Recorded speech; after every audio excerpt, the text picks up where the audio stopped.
والحق مصدقا هو الحق مصدقا لما بين يديه إن الله بعباده لخبير بصير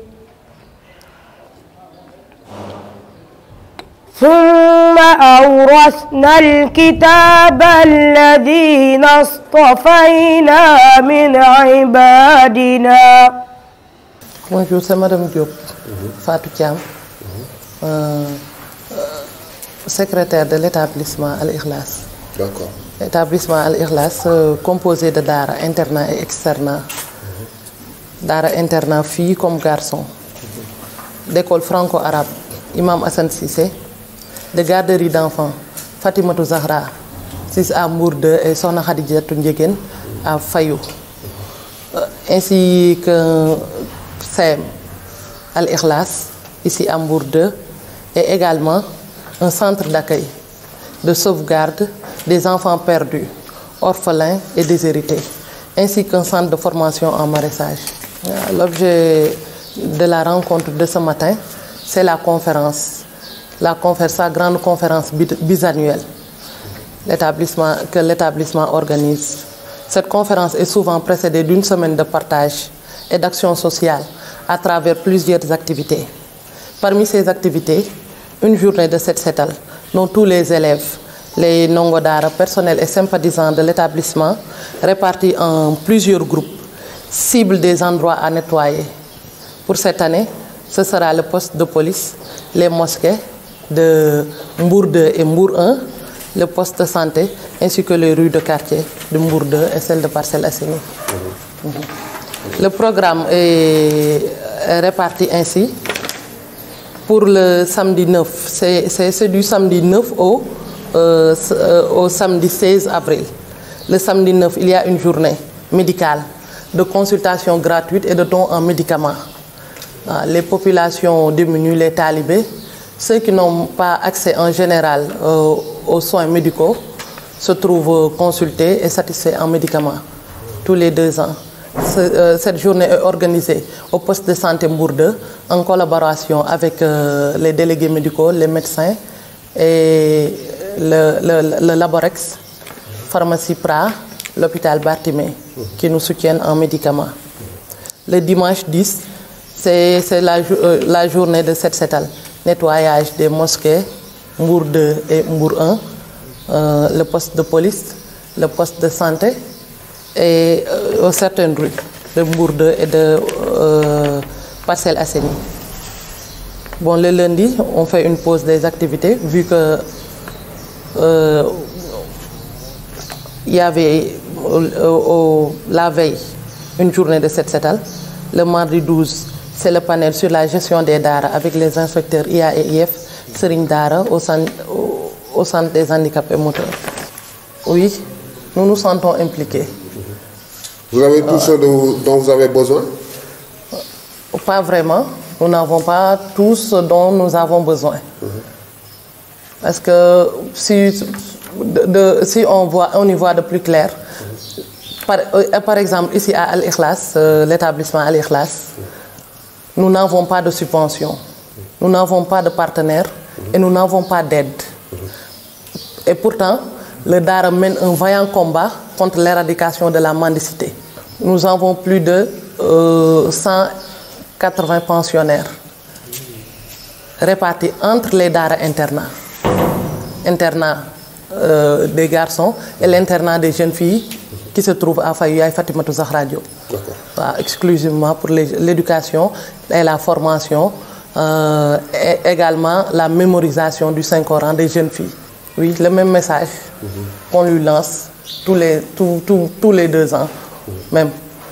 C'est de se tourner un peu vers les Dara, car les aides, la subvention donnée à certaines écoles, et si on voit de plus clair ces écoles, les enfants participent, paient. Mais ici au Dara, nous recevons des élèves orphelins, nous avons des enfants déshérités nous avons des enfants qui nous ont été emmenés par la police, certaines ONG, même les AMO. S'ils ont un enfant qui dépasse 18 ans, ils sont orientés ici. Mais malgré tout cela, il n'y a aucun accompagnement avec ces enfants qu'on nous amène. Il n'y a pas de subvention, il n'y a pas d'aide, il n'y a pas de partenaire.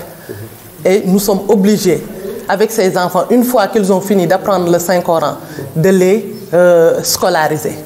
On les amène ici à l'école. Au lieu de faire 6 ans, ils font 3 ans au cycle élémentaire, avec un suivi très particulier. Voilà, le Dara se charge de leur éducation, de leur formation, également de leur nourriture, de leur bien-être, mais également le Dara les poursuit. On a même des universitaires ici. Voilà.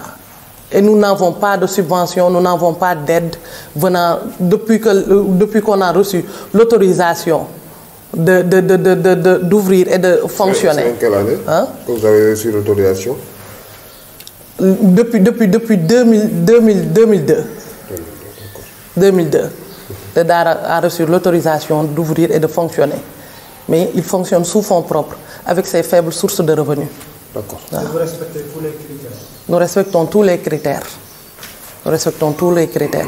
Et le Dara ne fait aucune discrimination entre les enfants qui paient et les enfants dont nous ne voyons plus les parents. Et les enfants également qu'on nous amène de partout. Police, préfet, certaines ONG, le commissariat de police. Tous les enfants qu'ils ramassent dans la rue, ils nous amènent, même pendant la nuit. Ils frappent à la porte du Dara.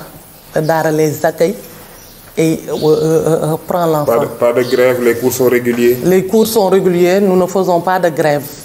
Nous ne faisons pas de grève. Les enfants suivent un régime très particulier. Français, arabe, également il y a un CM avec tous les programmes. On fait les mêmes évaluations avec les écoles privées. D'enseignement général. D'enseignement général. On fait les mêmes évaluations. waaw li ñuy dajale tey mooy waajal bi ñuy waajal conférence bu mag bi nga xamante ni daara ji daf koy def ñaari at yu nekk ñu nekk ci seen fukkeel ak ñeent édition bi mooy fukkeel yoon ak ñeent bokk daara ji di ko def loolu moo waraloon daje bi. ñu koy waajal waaw journée yooyu liñ ci fas yéene def moom bari na bokk na ci samedi le 9 kon conférence bu mag bi le 16 lay doon le 16 lay doon su ko defee samedi bi nga xam mooy tombé le 9 nañ def consultation gratuite nga xam ne ñi nga xamante ni xëy na bëggoon nañu faju te mënuñu faju wala bëggoon nañu gis médecin te mënuñu gis médecin wala bëggoon nañu am ay garab feebar nañ te amuñu ay garab ñooñu ñëpp ñu mën leen a jàppale ba bis boobu ñu mën ci seet seen yaram ñu mën ci am ay garab yi ñu soxla. ci xayma ñaata ndongo def naa war nañu mat téeméer. bu dee internat yi. boo boolee daara yëpp daal ñi fi nekk mën nañu juróomi téeméer ak lu teg daal. d'accord waaw xale yooyu fu ñuy jógee. waaw xale yi nañuy jógee am na ñoo xam ni seeni waajur ñoo leen fi indi ñi ci ëpp mooy ñi nga xam dañu nekk ci internat yi ak ñi nga xamante tamit léeg-léeg seeni waajur dañuy génn àdduna ñu indi leen fi ak ñi nga xam ne léeg-léeg dañ leen di police da leen di for ci mbedd mi indi leen ak xale yoo xam dañuy dawee sax ci yeneen daara ñu for leen indi leen fi kon dañuy jóge ci ay bërëb yu wuute yu bari dal. ku leen di dundal ku leen di faj ku leen di solal. waaw loolu lépp daara ji moo koy jël en charge sëriñu daara ji mooy jël loolu en charge bu ñëwee daara ji ne leen ubbil buntam bu dee jàng la dinañ leen taxaw ñu continuer seen njàng bu dee faju la tamit daara ji mooy taxaw ba ñuy faju bu dee dund bi tamit daara ji moo leen di yoral lépp daal seen lépp daal daara ji moo ko yor bu ñu xasee ba dugg ci daara ji moom dootu leen mënatoo xàmme kuy fay ak ku fayul ak ku fi bàyyam indi ak ku fi bàyyam indiwul ñoom ñëpp waaw njàng mi waaw dara du ci taxaw waaw dara du ci taxaw njàng bi day jaar yoon déedéet fii amul grève de waaw am na ñoo xam ne alxuraan kese la ñuy jàng ñoo xam dañu interné te alxuraan kese dong rek la ñuy jàng am na ci ñoo xam tamit dañu interné waaye dañuy jàng alxuraan ak français ndax école bi tamit dafa am daara ji dafa am école franco arabe boo xam ni mu ngi commencé ci primaire ak CM xale yi nga xam ne dañuy jàng dañoo interné di jàng alxuraan bu jàngi français jotee ñu ñëw ci franco bi jàng bu ñu noppee dellu am na ñoo xale yoo xam ne tamit ci dëkk bi la ñuy jógee interné wuñu waaye dañuy jàng fii alxuraan en même temps dañuy jàng tamit fii nu mu tudd français. D'accord. am na ci xale yoo xam ne tamit bu ñu mokkalee ci la ñuy commencé jàng français ak arabe. waaw politique boobu de ci li ma yëg moom gisaguñ ci suñu bopp waaw waaye daal li ma xam mooy éducation nationale ni ñu war a jàppalee daara yi sax du ma wax daara ji kese waaye ni ñu war a taxawoo daara yëpp daal des na daal waaw ni ñu war a taxawoo daara yi ci dimbali leen ci seeni soxla moo xam ci wàllu alal la moo xam ci wàllu matériel la moo xam ci lu mu mën a nekk taxaw bi moom des na subvention yi ak ñoom seen ñu ñëw. déedéet waaw yooyu moom yaakaaruma ni daara ji am na. yittewoo ngeen ko. ah waaw kuy liggéey moom yittewoo nga ndimbal ku néew doole rek yittewoo nga ndimbal waaw comme ñi ko yeneen daara yëpp yittewoo kon daara ji moom fi mu toll nii day dem rek ak mën-mënu boppam ak di jéem li parents yi di dajale di ko indi loolu la daara ji di dimbali ko waaye amul dimbal boo xam ne daal day jóge feneen di fi ñëw pour le moment.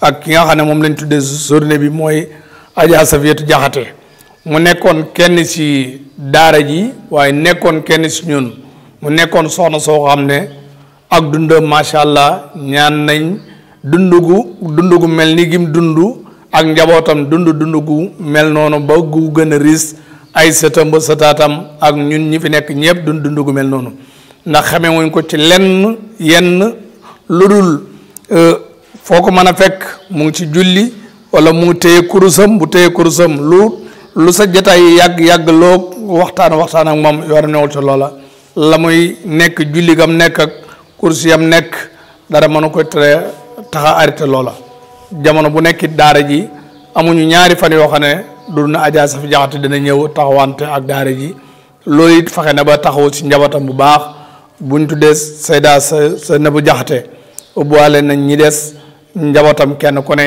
taxawaay muy guddi muy bëccëg fu ñu leen soxlaa ak fu ñu leen soxlawut fu ne lépp luy waree fa daara ji ngi ci jéem lu ñu man ak mboolem ñi nga xam ne ñooy ancien ndonga daara yi fi nekkoon xam ne Alassane Kane moo nekk seen bopp kon ñu ngi sant yàlla bu baax di gërëm yàlla bu baax di ñaan yàlla bis bii nga xam ne moom lañ am yéene soobu ci yàlla may ci ndam lu gën a kawe yem ñi ci daan may di woote it ci turu chef de quartier Passar mi nga xam ne sunu baay ju baax la nga xam ne moo nekk ci boppu quartier bi waaye daal xam leen ne baax na daara ji daal daara la joo xam ne dafa mënteeg daara yàlla nattoo nañu ñun ñi ñoo nekk ci boppu département bi waaye nekkaat bopp ci kenn ci biir kuréel régional bi nekkaat kenn ci biir nationalu daara yi waaye amul sikki ne tey si tey lu état di deflante ak ab école wala mu di ko defal daara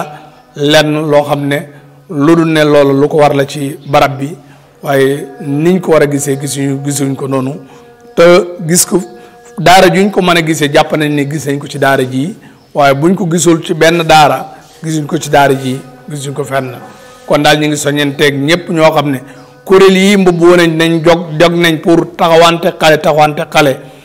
taxawante gi yëpp tur la rek ndax bu dee chef de quartier yi bu dee ñeneen ak ñeneen ñi fi indi xale ñëpp ku fi indi xale kere bi fi indi xale kere nga fi gëj xale dana fi def 6 mois xale dana fi def 1 an xale dana fi def 2 ans kere nga gëj a gis kere nga gëj a xam ku ko fi indi woon ba yàlla dimbali la kere nga gis koo xam ne da nga ko mën teg ci loxoom kon ab woote la daal boo xam ne luñ ci juum ñu ngi jégalu baax waaye di soññi suñ bopp di soññanteeg ñëpp di gërëmanteeg sunu kilifa yi nga xam ne ñoo fi teew kenn ku ne itteem la fi teewee yann yàlla jàppandal sun mboolem itti yéen ñii nga xam ne yéen ñi seet ci tey yann yàlla dafa leen dimbalu yaatu yu kawe lool kenn ku ne lu jafe woon ci moom yann nekk lu yomb la mu nekk loo xam ne ngërëmal yàlla lay jur biir ak biti barkintu sallallahu alayhi wa sallam yann yàlla sippi sunuy bàkkaar saafara sunuy tawat jéggale ñi ci jéggale ci mboolem sunuy waajur asalaamaaleykum wa rahmatullahi wa barakatuh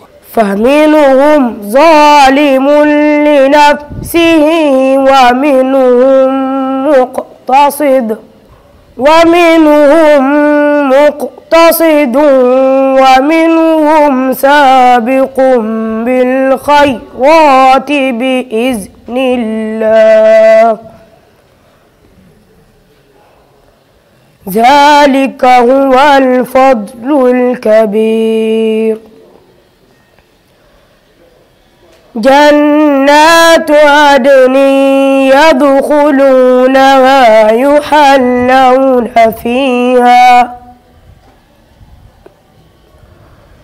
يحلون فيها من أساور من ذهب ولؤلؤا